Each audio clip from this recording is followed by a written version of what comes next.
At this point in time, meron lang tayong 5 product. Meron tayong Omega Life, Best Barley, at saka Barley Fusion, and then meron tayong insurance, isang 750,000 coverage at isang 1.5 million ang coverage niya. Ang enrollment packages natin, hindi natin siya tatawaging membership, hindi natin siya tatawaging registration. Tatawagin natin siyang enrollment. Bakit enrollment, sir? Because number one, nag-enroll ka dito dahil meron tong learning hub, meron tong educational system para matuto ka kung anong gagawin mo talaga.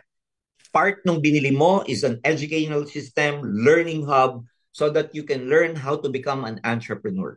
So ang mga packages natin, madali lang tandaan, A, B, C, D, E. Associate, which is 8,500. Builder, 17,500. Consultant, 45,500. Director, 110,500. And executive, 199,800. Siyempre, mas malaking package ang bibilin mo, mas maraming lamang produkto. Kumbaga, yung associate, i-compare mo sa executive dahil ang layo ng presyo, mas madaming laman na produkto yung executive. So, pwede kang mamili. Pwedeng ang bilin mong produkto or ang bilin mong package kasama yung tatlo, may mastery, may supplement, at saka merong insurance. Meron naman kung tawagin natin MV, yung mastery, at saka yung vitality. Purely food supplements, at saka yung training program lang natin, yun yung mastery. Meron naman, purely insurance, at saka yung training system natin. Ang tawag natin doon MP. So pwede kayong mamimili, MVP, MV, at saka MP. Ayan.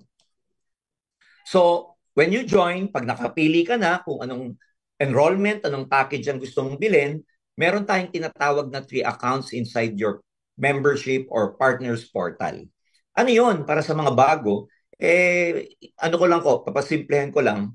Yung 3 accounts para kang may wallet sa loob ng portal mo. May 3 accounts. Merong essential wallet, merong expansion wallet, tsaka enjoyment. Yung type ng commission na kikitain mo, doon namin ihuhulog sa mga particular wallets na ito. Hindi siya nilalagay sa isang wallet lang. May magkakaibang wallet siya. Bakit kailangan nun?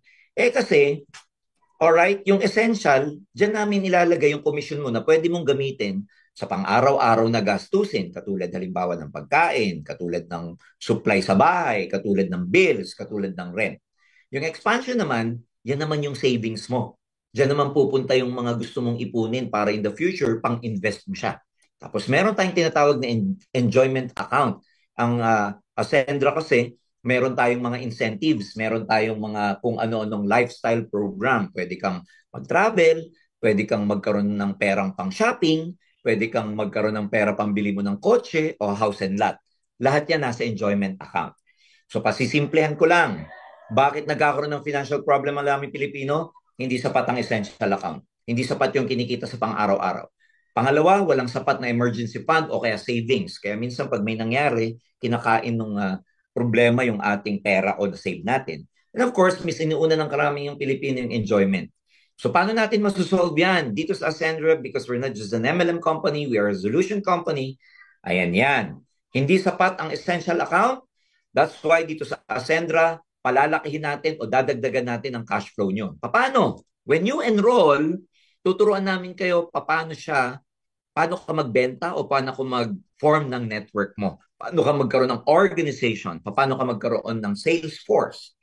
So, paano siya pwedeng sa pagbebenta ng mga produkto, alright, o kaya ng mga tinatawag nating enrollment packages. So, dalawa lang ibebenta mo dito. Nagbebenta ka ng enrollment packages at saka nagbebenta ka ng mga products or services natin. So tignan natin kung ano yung table ng kitaan pagdating sa pagbebenta. Ayan. Makikita nyo sa kaliwa, ito po yung mga package na binili mo. Sa taas, ito rin yung package, no? Equivalent. Halimbawa, bilang associate, may bumili sa'yo may napa-enroll ka na package na and associate din. Associate to associate, meron kang 1,700.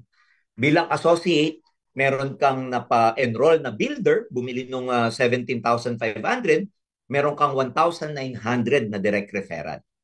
Pataas ng pataas yung na-enroll mo, pataas din ng pataas yung nagiging commission mo.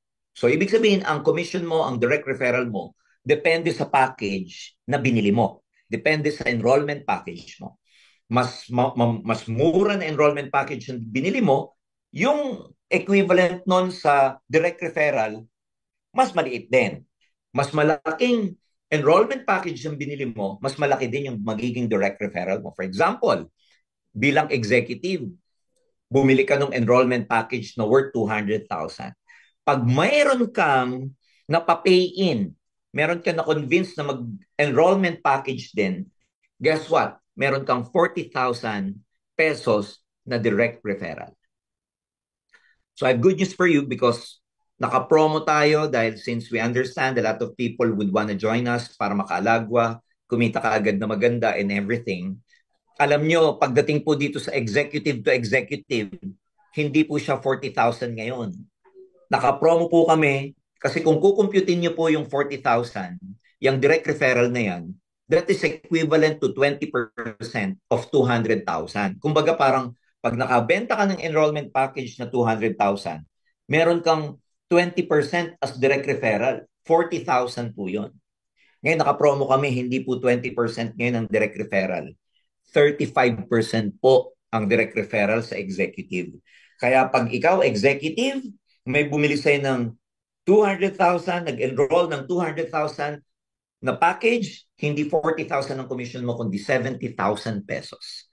Kasi naka-promo po kami. So, get in touch with your sponsors kung sino po yung nag-invite sa inyo, magpaturo po kayo, magpa-explain kayo further para maintindihan niyo yung sinasabi ko.